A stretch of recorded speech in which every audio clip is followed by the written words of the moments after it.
ਪਿਆਰੇ ਵਿਦਿਆਰਥੀਓ, ਸਭ ਤੋਂ ਪਹਿਲਾਂ ਆਪ ਸਭ ਨੂੰ ਮੇਰੇ ਵੱਲੋਂ ਪਿਆਰ ਭਰੀ ਸਤਿ ਸ਼੍ਰੀ ਅਕਾਲ। ਅੱਜ ਅਸੀਂ 9th ਕਲਾਸ ਦੇ ਨਵੰਬਰ 2020 ਦੇ ਵਿੱਚ ਜੋ ਪੈਸ ਦੇ ਐਗਜ਼ਾਮ ਹੋਣ ਜਾ ਰਹੇ ਨੇ, ਉਹਨਾਂ ਵਿੱਚੋਂ ਜਿਹੜਾ ਮੈਥ ਦਾ ਐਗਜ਼ਾਮ ਹੈ ਉਸ ਦੇ ਲਈ ਡਿਪਾਰਟਮੈਂਟ ਨੇ ਜੋ ਸੈਂਪਲ ਪੇਪਰ ਭੇਜਿਆ ਹੈ ਉਸ ਦਾ ਸੋਲਿਊਸ਼ਨ ਦੇਖਾਂਗੇ। ਤਾਂ ਚਲੋ ਸ਼ੁਰੂ ਕਰਦੇ ਹਾਂ। ਆਪਣੇ ਕੋਲ ਫਸਟ ਕੁਐਸਚਨ ਹੈ ਜੋ ਉਹ ਹੈ which of the following is irrational. ਕਹਿੰਦਾ ਇਹਨਾਂ ਚਾਰਾਂ ਦੇ ਵਿੱਚੋਂ ਕਿਹੜੀ ਅਪਰਿਮੇਯ ਸੰਖਿਆ ਹੈ। ਅਪਰਿਮੇਯ ਸੰਖਿਆ ਦਾ ਜਿਹੜਾ ਦਸ਼ਮਲਵ ਰੂਪ ਹੁੰਦਾ ਹੈ ਉਸ ਦੇ ਵਿੱਚ ਸਿਫਰਾਂ ਦੀ ਜਿਹੜੀ ਗਿਣਤੀ ਹੁੰਦੀ ਹੈ ਉਹ ਵੱਧਦੀ ਜਾਂਦੀ ਹੁੰਦੀ ਹੈ। ਜਿਵੇਂ ਆਪਾਂ ਇਸ 'ਚ ਦੇਖ ਸਕਦੇ ਹਾਂ, ਪਹਿਲਾਂ 0 ਹੈ, ਫਿਰ 2 ਜ਼ੀਰੋਆਂ, ਫਿਰ 3 ਜ਼ੀਰੋਆਂ। ਸੋ ਇਹ ਆਪਣੇ ਕੋਲ ਜਿਹੜੀ ਏ ਆਪਸ਼ਨ ਹੈ ਇਹੀ ਇੱਕ ਅਪਰਿਮੇਯ ਸੰਖਿਆ ਹੋਏਗੀ। ਜਦੋਂ ਵੀ ਦਸ਼ਮਲਵ ਰੂਪ ਸ਼ਾਂਤ ਹੋਵੇ ਤਾਂ ਉਹ ਇੱਕ ਪਰਿਮੇਯ ਸੰਖਿਆ ਹੁੰਦੀ ਹੈ, ਯਾਨੀ ਕਿ ਰੈਸ਼ਨਲ ਨੰਬਰ। ਅਤੇ ਜਦੋਂ ਵੀ ਦਸ਼ਮਲਵ ਰੂਪ ਦੇ ਵਿੱਚ ਬਾਰ ਆ ਰਹੀ ਹੋਵੇ, ਯਾਨੀ ਕਿ ਰਿਪੀਟ ਹੋ ਰਹੇ ਹੋਣ ਨੰਬਰਸ, ਬਾਰ ਵਾਲੇ ਕੇਸ 'ਚ ਰਿਪੀਟ ਹੁੰਦੇ ਨੇ, ਤਾਂ ਉਹ ਵੀ ਆਪਣੇ ਕੋਲ ਇੱਕ ਪਰਿਮੇਯ ਸੰਖਿਆ ਹੀ ਹੁੰਦੀ ਹੈ, ਯਾਨੀ ਕਿ ਰੈਸ਼ਨਲ ਨੰਬਰ। ਇਸ 'ਚ ਵੀ ਬਾਰ ਹੈ, ਸੋ ਇਹ ਵੀ ਇੱਕ ਪਰਿਮੇਯ ਸੰਖਿਆ ਹੋਏਗੀ। ਤਾਂ ਅਪਰਿਮੇਯ ਸੰਖਿਆ ਦੇ ਵਿੱਚ ਦਸ਼ਮਲਵ ਰੂਪ ਜਿਹੜਾ ਹੁੰਦਾ ਉਸ ਦੇ ਵਿੱਚ ਸਿਫਰਾਂ ਦੀ ਸੰਖਿਆ ਵੱਧਦੀ ਜਾਂਦੀ ਹੈ, ਜਾਂ ਇਹ ਕਹਿ ਸਕਦੇ ਹਾਂ ਕਿ ਆਪਾਂ ਕਿ ਨਾ ਤਾਂ ਉਸ ਦਾ ਦਸ਼ਮਲਵ ਰੂਪ ਸ਼ਾਂਤ ਹੁੰਦਾ ਹੈ, ਇਸ ਦਾ ਸ਼ਾਂਤ ਨਹੀਂ ਹੈ, ਦੇਖੋ ਡੋਟ ਡੋਟ ਡੋਟ ਪਾਇਆ, ਇਹਦਾ ਮਤਲਬ ਇਹ ਅੱਗੇ ਚੱਲਦਾ ਪਿਆ, ਅਤੇ ਨਾ ਹੀ ਉਸ ਦੇ ਵਿੱਚ ਬਾਰ ਹੁੰਦੀ ਹੈ, ਯਾਨੀ ਕਿ ਕੋਈ ਜਿਹੜੇ ਨੰਬਰਸ ਨੇ ਉਹ ਰਿਪੀਟ ਹੁੰਦੇ ਨੇ। So first option is the correct option ਹੈ। ਅਤੇ ਹਾਂ, ਜੇਕਰ ਆਪਾਂ ਵਰਗਮੂਲ ਦੇ ਵਿੱਚ ਵੀ ਗੱਲ ਕਰੀਏ ਤਾਂ ਕੁਐਸਚਨ ਵਰਗਮੂਲ 'ਚ ਵੀ ਆ ਸਕਦਾ ਹੈ, ਜਿਵੇਂ ਵਰਗਮੂਲ 2 ਆ ਜਾਵੇ, ਵਰਗਮੂਲ 5 ਆ ਜਾਵੇ, ਵਰਗਮੂਲ 7, ਇਸ ਤਰ੍ਹਾਂ ਦੀਆਂ ਸੰਖਿਆਵਾਂ ਵੀ ਆਪਣੇ ਕੋਲ ਅਪਰਿਮੇਯ ਸੰਖਿਆਵਾਂ ਹੁੰਦੀਆਂ ਨੇ।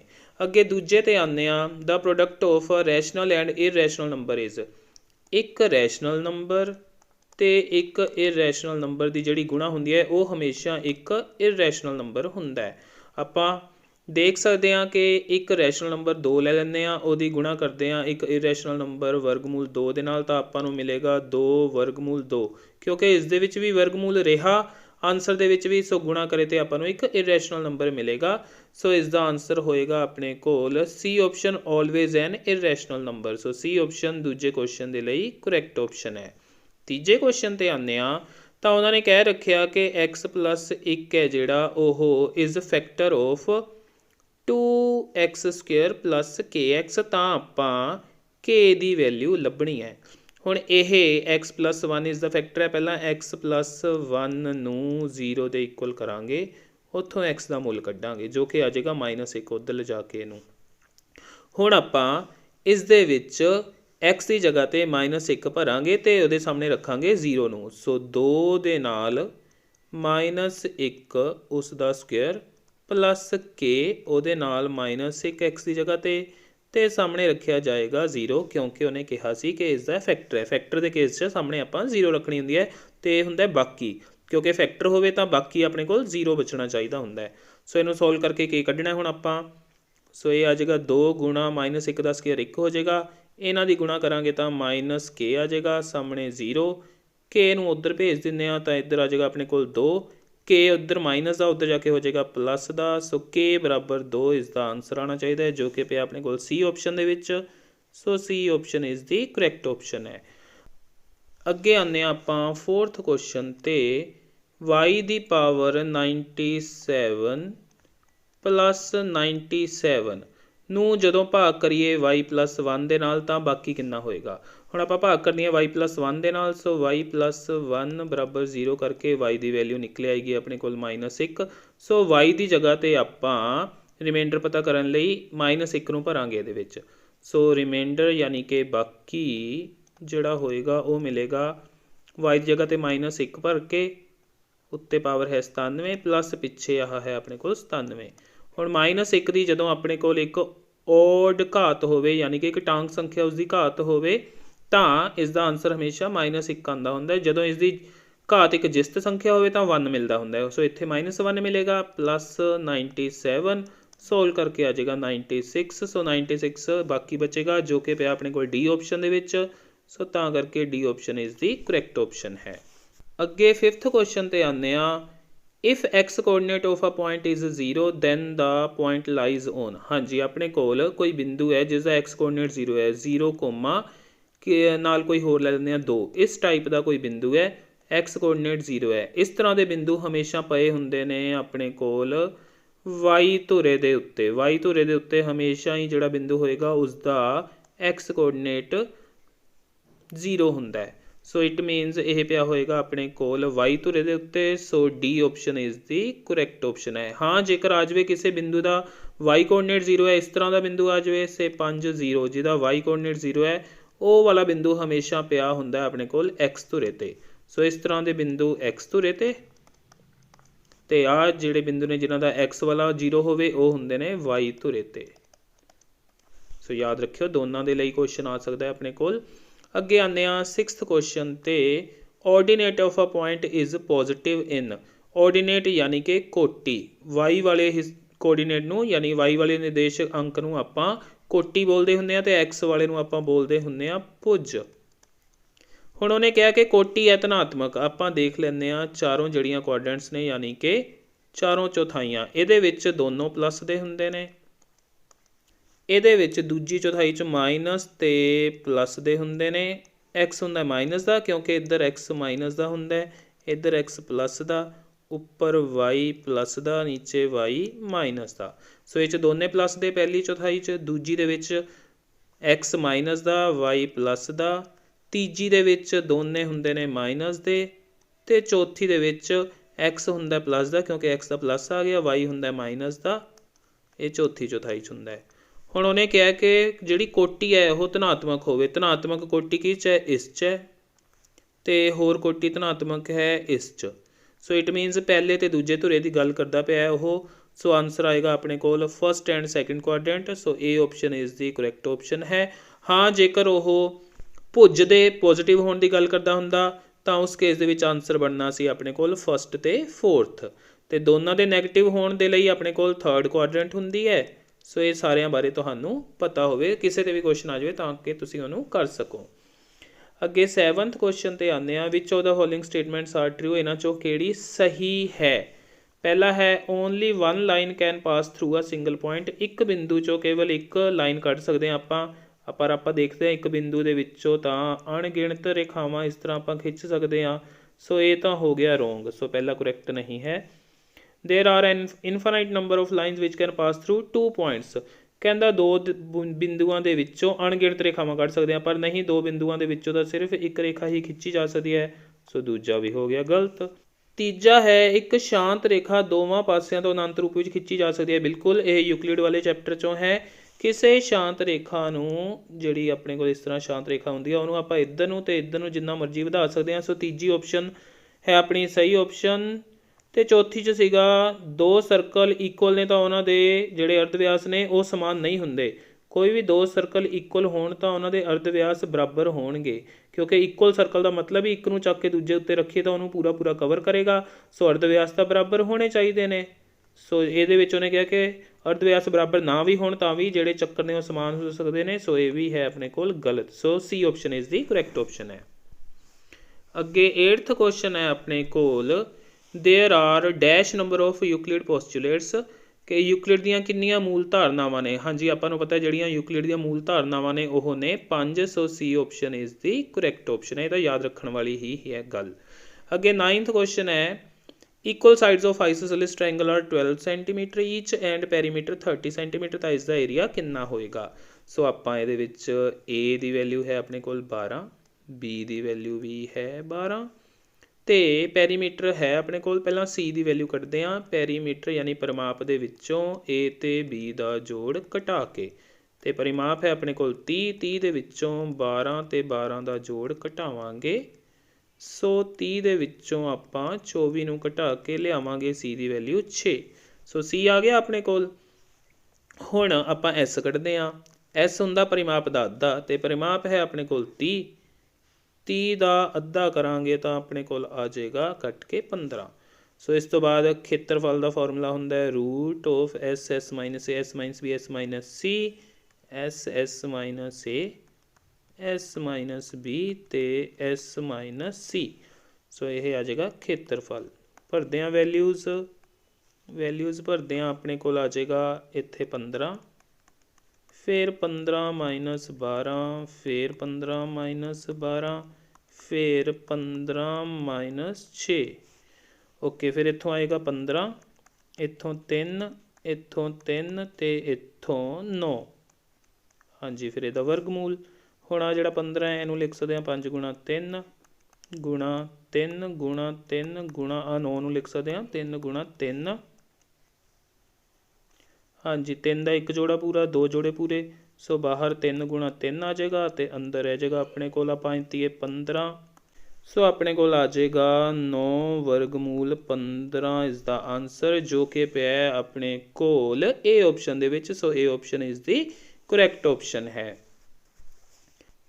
ਅੱਗੇ ਆਨੇ ਆਪਾਂ 10ਵੇਂ ਕੁਐਸਚਨ ਤੇ perimeter of an equilateral triangle is 60 metre ਤਾਂ ਇਸ ਦਾ ਖੇਤਰਫਲ ਕਿੰਨਾ ਹੋਏਗਾ। हाँ जी इस दे विच आपां इहदे लई शॉर्टकट मैथड यूज़ कर सकते हैं। पैरीमीटर है अपने कोल 60 तो आपां इस दी हर एक साइड कढ़ सकते हैं क्योंकि पैरीमीटर 60 है सो 3a इज इक्वल्स टू 60 होएगा।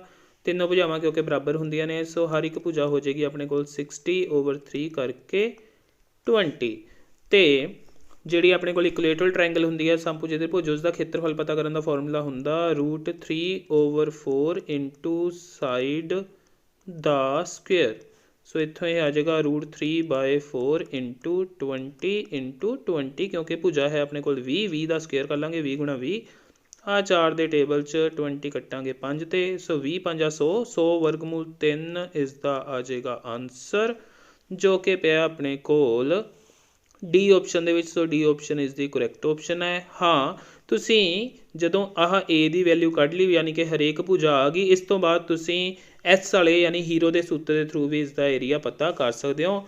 ਉਸ ਦੇ ਥਰੂ ਆਪਣੇ ਕੋਲ ਫਿਰ s ਆ ਜਾਏਗਾ 60/2 ਕਰਕੇ ਉਸ ਦੀ ਵੈਲਿਊ 30 ਉਸ ਤੋਂ ਬਾਅਦ formula √ s s minus a s minus b s minus c ਸੋ ਉਹਦੇ ਵਿੱਚ ਵੈਲਿਊਜ਼ ਭਰ ਕੇ ਦੇਖੀਏ ਤਾਂ ਆਪਣੇ ਕੋਲ ਆ ਜਾਏਗਾ 30 ਗੁਣਾ 30 ਮਾਈਨਸ 20 30 ਮਾਈਨਸ 20 ਫਿਰ 30 ਮਾਈਨਸ 20 ਸੋ ਇੱਥੋਂ ਇਹ ਬਣ ਜਾਏਗਾ ਆਪਣੇ ਕੋਲ 30 ਗੁਣਾ 10 ਗੁਣਾ 10 ਗੁਣਾ 10 ਤੇ ਉਸ ਦਾ ਵਰਗਮੂਲ ਸੋ ਆ 30 ਨੂੰ ਆਪਾਂ ਲਿਖ ਸਕਦੇ ਹਾਂ 3 ਗੁਣਾ 10 ਪਿੱਛੇ 3 ਵਾਰ 10 10 ਗੁਣਾ 10 ਗੁਣਾ 10 ਤੇ ਉਹਦਾ ਵਰਗਮੂਲ ਸੋ 1 10 ਆਹ 1 10 ਆਹ ਇਹ ਬਾਹਰ ਆ ਜਾਣਗੇ 10 ਗੁਣਾ 10 ਨਾਲ ਵਰਗਮੂਲ 3 ਅੰਦਰ ਸੋ 100 ਵਰਗਮੂਲ 3 ਇੱਥੋਂ ਵੀ ਆ ਜਾਣਾ ਸੀ ਸੋ ਉੱਥੋਂ ਵੀ ਆਪਣੇ ਕੋਲ ਇਹ D option is the correct option ਹੈ। ਸੋ ਜਿਹੜੇ ਮਰਜ਼ੀ ਮੈਥਡ ਨਾਲ ਤੁਸੀਂ ਇਸ ਕੁਐਸਚਨ ਨੂੰ ਤਾਂ ਕਰ ਹੀ ਸਕਦੇ ਹੋ ਅਦਰਵਾਈਜ਼ ਹੀਰੋ ਦਾ ਸੂਤਰ ਤਾਂ ਤੁਸੀਂ ਲਗਾ ਹੀ ਲਓਗੇ। ਸੋ ਅੱਗੇ ਆਉਂਦੇ ਹਾਂ ਆਪਾਂ 11ਵੇਂ ਕੁਐਸਚਨ ਤੇ ਜੋ ਕਿ ਹੈ ਫਿਗਰ ਦੇ ਵਿੱਚ x ਦਾ ਮੁੱਲ ਆਪਾਂ ਪਤਾ ਕਰਨਾ ਹੈ। ਹਾਂਜੀ ਕੋਈ ਵੀ ਜਿਹੜਾ ਬਹੁਭੁਜ ਹੁੰਦਾ ਹੈ ਉਸਦੇ ਬਾਹਰੀ ਕੋਣ ਨੇ ਜਿਹੜੇ ਉਹਨਾਂ ਦਾ ਜੋੜ ਹੁੰਦਾ ਹੈ ਹਮੇਸ਼ਾ 360 ਡਿਗਰੀ ਸੋ x ਦੇ ਨਾਲ 110 ਡਿਗਰੀ ਤੇ 120 ਡਿਗਰੀ ਇਹਨਾਂ ਦਾ ਜੋੜ ਹੋਏਗਾ 360 ਡਿਗਰੀ ਇਹਨਾਂ ਨੂੰ ਜੋੜਾਂਗੇ ਤਾਂ ਆਪਣੇ ਕੋਲ ਆ ਜਾਏਗਾ 230 ਡਿਗਰੀ ਪਲੱਸ ਆਹ x ਤੇ ਸਾਹਮਣੇ 360 ਡਿਗਰੀ ਆ ਜਾ ਕੇ ਘਟ ਜਾਏਗਾ ਉਸ ਚੋਂ ਤਾਂ x ਆ ਜਾਏਗਾ 360 ਡਿਗਰੀ ਮਾਈਨਸ 230 ਡਿਗਰੀ ਕਰਕੇ 130 ਡਿਗਰੀ ਸੋ 130 ਡਿਗਰੀ ਯਾਨੀ ਕਿ B option is the correct option ਹੈ। ਅੱਗੇ ਆਉਂਦੇ ਹਾਂ 12th ਕੁਐਸਚਨ ਤੇ ਈਚ ਐਂਗਲ ਆਫ ਇਕੁਏਟਰਲ ਟ੍ਰਾਇੰਗਲ ਸਮਭੁਜੀ ਤਿਕੋਣ ਦਾ ਹਰੇਕ ਕੋਣ ਕਿੰਨਾ ਹੁੰਦਾ ਹੈ ਤੇ ਉਹ ਤਾਂ ਤੁਹਾਨੂੰ ਯਾਦ ਹੀ ਰੱਖਣਾ ਚਾਹੀਦਾ ਕਿ ਉਹ ਹੁੰਦਾ ਹੈ 60 ਡਿਗਰੀ ਕਿਵੇਂ ਕਿਉਂਕਿ ਸਾਰੇ ਕੋਣ ਹੁੰਦੇ ਨੇ ਇਸ ਦੇ ਬਰਾਬਰ ਉਹਨਾਂ ਤਿੰਨਾਂ ਨੂੰ ਤੁਸੀਂ x ਲੈ ਸਕਦੇ ਹੋ ਇਹਨਾਂ ਦਾ ਕਰੋਗੇ ਜੋੜ ਤਾਂ ਉਹ 180 ਡਿਗਰੀ ਹੋਏਗਾ ਤੇ 3x ਬਰਾਬਰ 180 ਡਿਗਰੀ ਤਾਂ ਉੱਥੋਂ x ਬਰਾਬਰ 180 ਡਿਗਰੀ ਬਟੇ 3 ਕਰਕੇ ਕਟਿੰਗ ਕਰਕੇ 60 ਡਿਗਰੀ ਸੋ ਹਰੇਕ ਕੋਣ ਇਕੁਏਟਰਲ ਟ੍ਰਾਇੰਗਲ ਦਾ ਹੁੰਦਾ ਹੈ 60 ਡਿਗਰੀ ਜੋ ਕਿ ਪਿਆ ਡੀ ਆਪਸ਼ਨ ਦੇ ਵਿੱਚ so D option is the correct option ਹੈ। ਅੱਗੇ ਆਪਾਂ ਆਈਏ 13ਵੇਂ ਕੁਐਸਚਨ ਤੇ ਤਾਂ ਉਹਨਾਂ ਨੇ ਕਿਹਾ ਕਿ ਜਿਹੜੀ ਇਹ ਫਿਗਰ ਹੈ ਇਹਦੇ ਵਿੱਚ y ਦਾ ਮੁੱਲ ਆਪਾਂ ਪਤਾ ਕਰਨਾ ਹੈ। ਹਾਂਜੀ ਇਹਨਾਂ ਤਿੰਨਾਂ ਨੂੰ ਜੋੜਾਂਗੇ ਤਾਂ ਜੋੜ ਆਏਗਾ ਆਪਣੇ ਕੋਲ 180 ਡਿਗਰੀ ਕਿਉਂਕਿ ਇੱਕ ਸਿੱਧੀ ਰੇਖਾ ਬਣ ਰਹੀ ਹੈ ਸੋ 3y plus 2y plus 40 degree ਬਰਾਬਰ 180 ਡਿਗਰੀ ਆ ਬਣ ਗਿਆ 5y ਬਰਾਬਰ ਇਹ ਜਾ ਕੇ ਉਸ ਚੋਂ ਘਟ ਜਾਏਗਾ ਤਾਂ ਆ ਜਾਏਗਾ ਆਪਣੇ ਕੋਲ 140 ਡਿਗਰੀ ਤਾਂ y ਆ ਜਾਏਗਾ 140 ਡਿਗਰੀ ਬਟੇ 5 ਕਟਿੰਗ ਕਰੀਏ ਤਾਂ 5 ਦੂਣੀ 10 ਉਸ ਤੋਂ ਬਾਅਦ 4 40 8 5 40 ਸੋ 28 ਡਿਗਰੀ ਇਸ ਦਾ ਆਨਸਰ ਬਣੇਗਾ y ਦੀ ਵੈਲਿਊ ਜੋ ਕਿ ਪਿਆ A ਆਪਸ਼ਨ ਦੇ ਵਿੱਚ ਸੋ A option is the correct option ਹੈ। हाँ जी, अगे कह रहे हो एक ट्रायंगल है PQR, PQR ट्रायंगल बना लें ਆਪਾਂ। ਉਹਨੇ ਕਿਹਾ ਕਿ R ਐਂਗਲ ਹੈ ਜਿਹੜਾ ਉਹ ਵੱਡਾ Q ਤੋਂ, R ਵੱਡਾ ਹੈ, ਆਹ ਵਾਲਾ ਕੋਣ ਹੈ ਵੱਡਾ ਤੇ ਆਹ ਵਾਲਾ ਕੋਣ ਹੈ ਛੋਟਾ।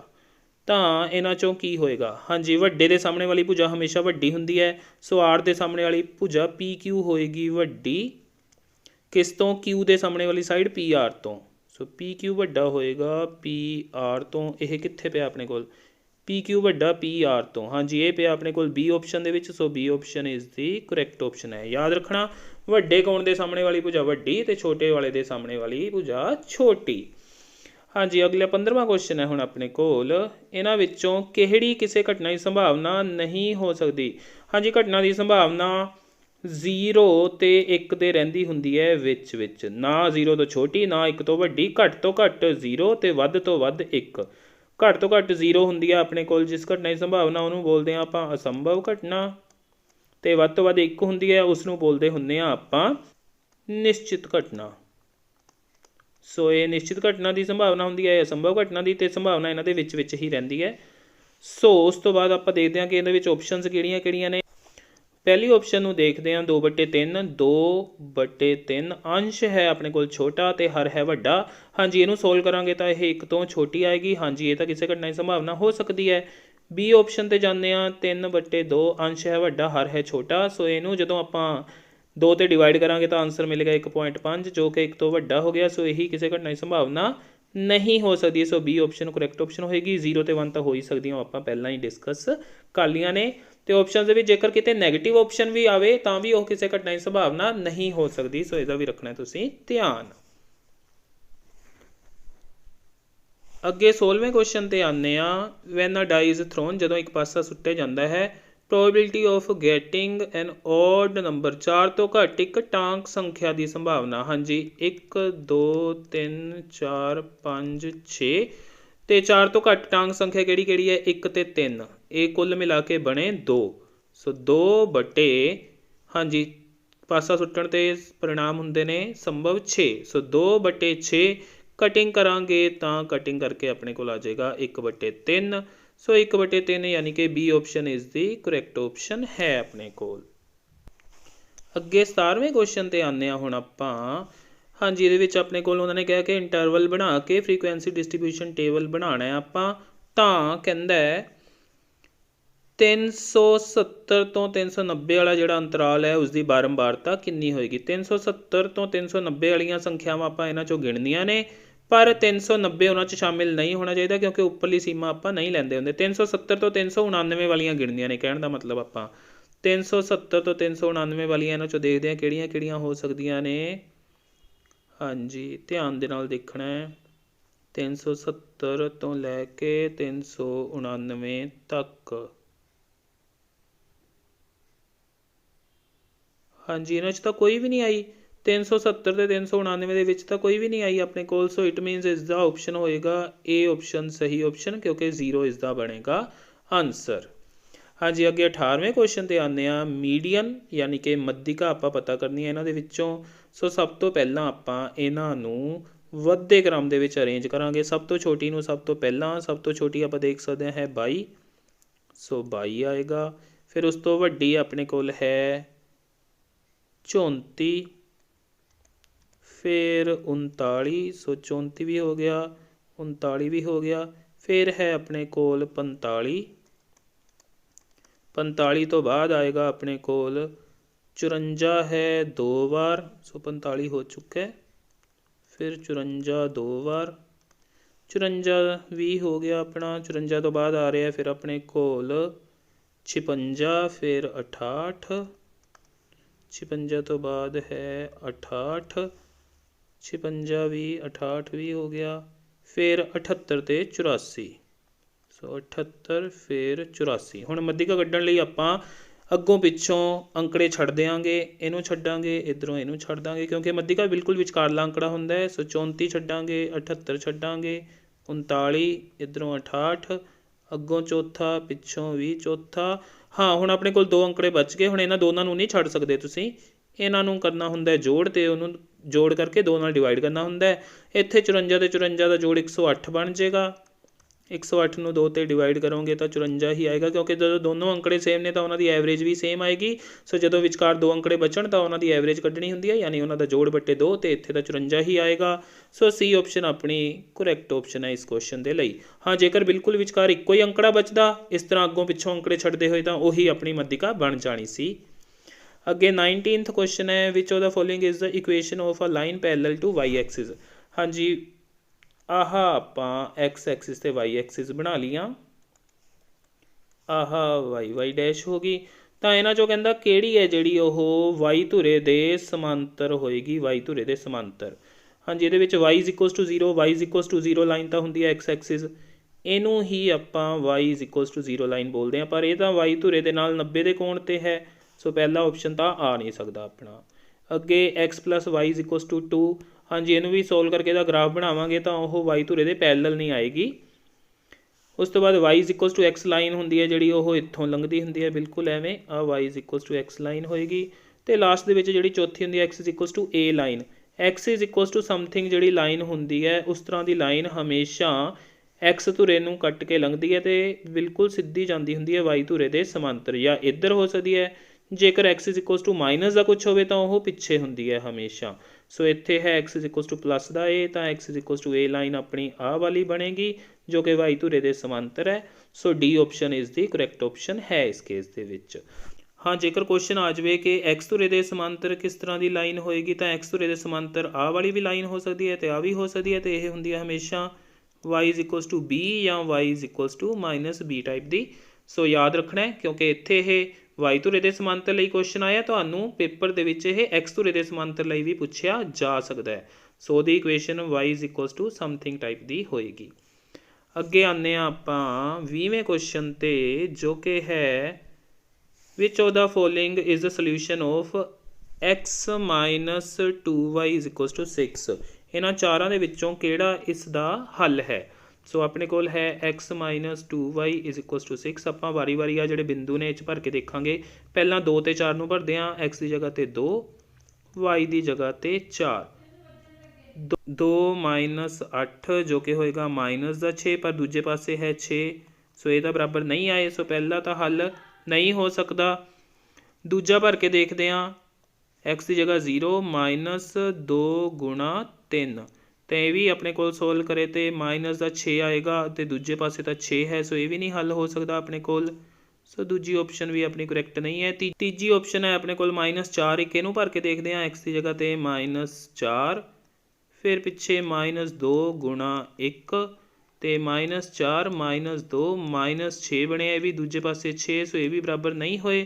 ਸੋ ਤੀਜੀ ਆਪਸ਼ਨ ਵੀ ਕਰੈਕਟ ਨਹੀਂ ਹੈ। ਚੌਥੀ ਆਪਸ਼ਨ ਨੂੰ ਦੇਖਦੇ ਹਾਂ ਹੁਣ ਆਪਾਂ, x ਦੀ ਜਗ੍ਹਾ 'ਤੇ 4 ਭਰਦੇ ਹਾਂ ਅਤੇ y ਦੀ ਜਗ੍ਹਾ 'ਤੇ -1 -2 -1, ਸੋ 4 ਆ ਮਾਈਨਸ ਹੋ ਜਾਣਗੇ +2, ਸਾਹਮਣੇ ਹੈ 6, 6 = 6 ਆ ਗਿਆ ਆਪਣੇ ਕੋਲ। ਕਿਹੜੀ ਆਪਸ਼ਨ ਦੇ ਲਈ? ਚੌਥੀ ਆਪਸ਼ਨ ਦੇ ਲਈ। So D option is the correct option ਹੈ ਆਪਣੇ ਕੋਲ। ਸੋ ਸਟੂਡੈਂਟਸ, ਇਸ ਦੇ ਨਾਲ ਹੀ ਤੁਹਾਡੇ ਸੈਂਪਲ ਪੇਪਰ ਦਾ ਸੋਲਿਊਸ਼ਨ ਹੁੰਦਾ ਹੈ ਕੰਪਲੀਟ। ਮੈਨੂੰ ਉਮੀਦ ਹੈ ਜੋ ਅੱਜ ਆਪਾਂ ਕੁਐਸਚਨਸ ਡਿਸਕਸ ਕੀਤੇ ਨੇ ਤੁਹਾਨੂੰ ਚੰਗੀ ਤਰ੍ਹਾਂ ਸਮਝ ਆ ਗਏ ਹੋਣਗੇ, ਅਤੇ ਤੁਸੀਂ ਆਉਣ ਵਾਲੇ ਪੇਪਰ ਦੇ ਵਿੱਚ ਬਹੁਤ ਹੀ ਵਧੀਆ ਨੰਬਰ ਲੈ ਕੇ ਪਾਸ ਹੋਵੋਗੇ। ਵੀਡੀਓ ਚੰਗੀ ਲੱਗੀ ਹੋਏ ਤਾਂ ਇਸ ਨੂੰ ਲਾਈਕ ਕਰਨਾ ਅਤੇ ਆਪਣੇ ਹੋਰ ਫਰੈਂਡਸ ਅਤੇ ਸਟੂਡੈਂਟਸ ਦੇ ਨਾਲ ਸ਼ੇਅਰ ਜ਼ਰੂਰ ਕਰਨਾ, ਅਤੇ ਵੀਡੀਓ ਨੂੰ ਲਾਸਟ ਤੱਕ ਦੇਖਣ ਲਈ ਤੁਹਾਡਾ ਸਾਰਿਆਂ ਦਾ ਥੈਂਕਸ।